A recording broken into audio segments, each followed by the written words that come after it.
We pulled it off, didn't we? Boris Johnson declared this morning, as he said, that he would unite the country and get Brexit done by the end of January next year, celebrating the biggest Tory majority since 1987. For Labour, with Jeremy Corbyn's political project left shredded amid their worst results since the 1930s, the search will now begin not just for a new leader, but a new purpose. And a night of disappointment for the Lib Dems too. Their former leader, Jo Swinson, one of the electoral casualties. Here's how the night went by the numbers. With just one seat left to declare, the Conservatives have 364 MPs. Labour has 203, fewer than Michael Foot won in the disastrous 1983 election. The SNP will have 48 seats and the Lib Dems just 11. All that means that Boris Johnson will enjoy a majority of 78. The Tories have gained 47 seats on the 2017 result, while Labour have lost 59. The SNP picked up 13, and the Lib Dems are down 1. Boris Johnson won just over 43% of the vote, only a slight improvement on Theresa May's performance, but Labour took just 32%, with the Lib Dems on 11%. The big story: Labour's vote share is down by nearly 8 percentage points. The Lib Dem vote did rise significantly, but not enough to win seats. And the key is where Labour's vote collapsed. Back in 2017, there was a so-called red wall of traditional Labour backing seats in the Midlands and the North East. That has fallen, with the Tories winning dozens of iconic former mining constituencies, some of which have never had a Conservative MP before. Well, our political editor Gary Gibbon is with me now. Busy night and one to remember, right?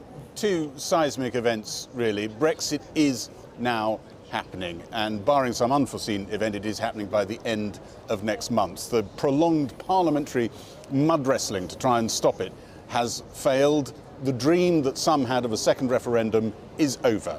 But there's another seismic event, and that's what you've been alluding to in that map there, the realignment of British politics. The Tory party was winning in Labour's heartlands. All the rules of political physics were turned over last night, and they were winning big in some of those places.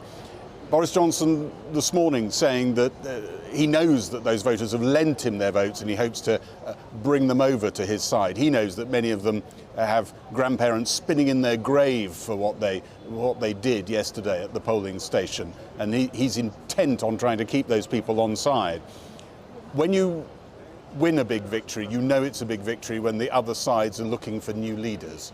And Jeremy Corbyn, as you said last night, saying that he blamed it on Brexit, and I think he had a nod at the media as well. Labour will be looking for a new leader. And then Jo Swinson, defenestrated like that. We haven't had a leader. As a party leader, you're meant to be so prominent you don't lose your seat. Last time this happened, we think, was 1945, and her party has got to pick itself up off the ground.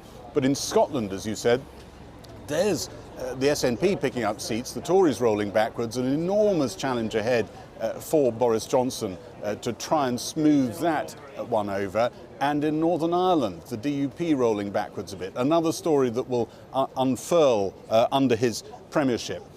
Here's how Paul McNamara, our political correspondent, watched the night unfold. Off to see the Queen after not just a victory, but a landslide, as traditional Labour seat after traditional Labour seat voted Conservative, giving Boris Johnson their best results since the 1980s.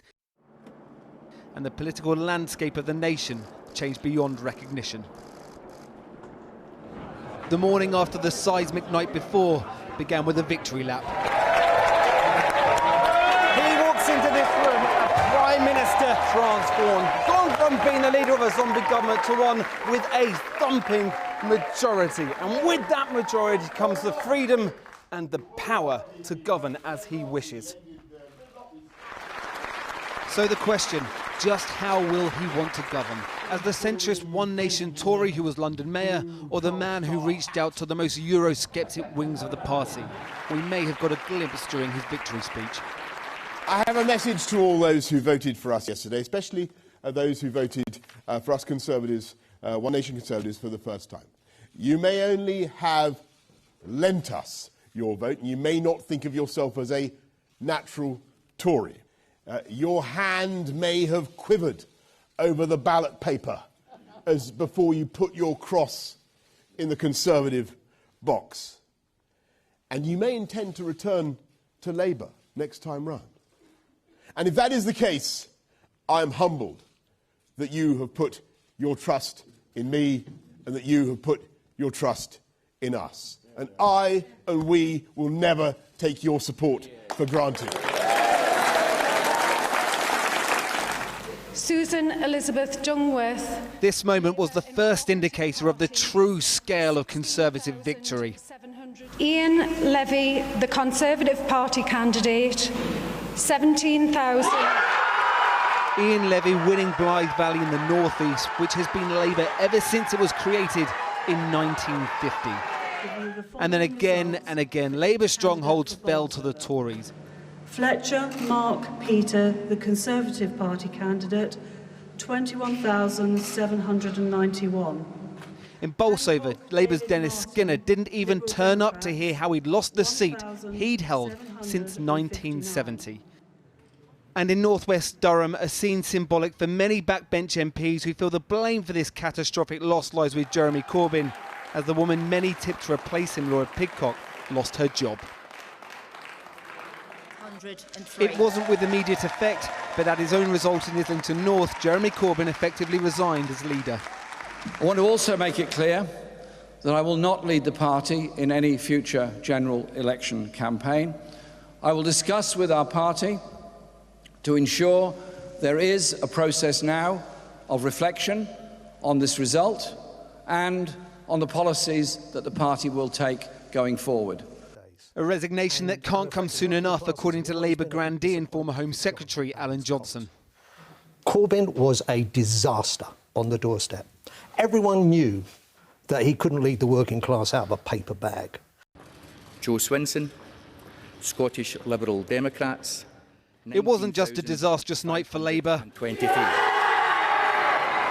Those are SNP cheers. Jo Swinson was only elected party leader in July. Today, she's not even an MP. This was the moment SNP leader Nicola Sturgeon heard Jo Swinson's news. The SNP gained 13 MPs. They are now the third largest party in Parliament with 48 out of 59 Scottish seats. A result Miss Sturgeon says is a mandate for a second independence referendum.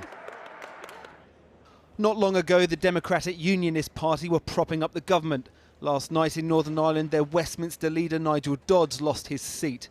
And as of today, Northern Ireland now has more nationalist MPs than unionist ones. So just what will this result mean for the United Kingdom? I think this is a huge responsibility for this new government. I think probably their largest priority, more than anything else, is holding the United Kingdom together. The SNP have picked up a lot of seats. It's going to be very, very difficult for them now. And they're going to have to fall over backwards to really make sure that people in Northern Ireland, people of Scotland, people of Wales really feel part of this project. Boris Johnson went into this election saying a vote for him was a vote to get Brexit done. He now has a mandate so large he can do just that, and in fact, whatever else he wishes. Paul McNamara reporting. Well, joining me now is Tobias Elbow, the Conservative MP for Bournemouth East. Congratulations. Thank you. So what won the election for you? Was it Boris Johnson or Jeremy Corbyn? It was absolutely Boris Johnson, but of course we were helped by Jeremy Corbyn trying to promote a type of socialism that I don't think this nation is ready for. But you had Boris Johnson very determined, get Brexit done. You can't get clearer than that, and we now have a majority. I've come to work so many days prior to this election knowing how difficult it is to get legislation through. We now have a majority, we can pass legislation and we can move forward with Brexit. You're going to get Brexit done, but you also, which will take quite a long time with all the trade negotiations, but what you also have to get done is to satisfy the expectations and needs of those working class voters in the so-called red wall who have lent you their votes. You're absolutely right. How are you going to do that? Well, firstly, I'm really pleased to hear the Prime Minister recognise that in his very, very first speech. It's not good enough just for people like myself to retain our seats. The only way we're going to get a majority is by eating into those Labour heartlands. And it was interesting to hear Gary saying that you'd have Labourites turning in their grave. Well, that trust is only temporary. And the Prime Minister is determined to say we will change the infrastructure. We will put those hospitals where we said we were. We will actually earn your respect and your support so we can actually deserve to continue to be in government. And so they can rely on those promises that were made during the election campaign, some of which, you know, many people would say had a fairly loose relationship with the truth. But that is what democracy is all about. If we don't, then yes, we'll be back in opposition. If we want to stay in government, our party has to change. What have you ever heard of a Prime Minister winning a general election and then turning to his own people or everybody, the nation, and saying our party must change? We must change because the profile, the complexion of our party now looks different than it did a week ago. Does this now also mean that Boris Johnson can afford to ignore the very people who have been breathing down his predecessors' necks, the ERG, Eurosceptics in the Tory party? No, because this is where the compromises come in.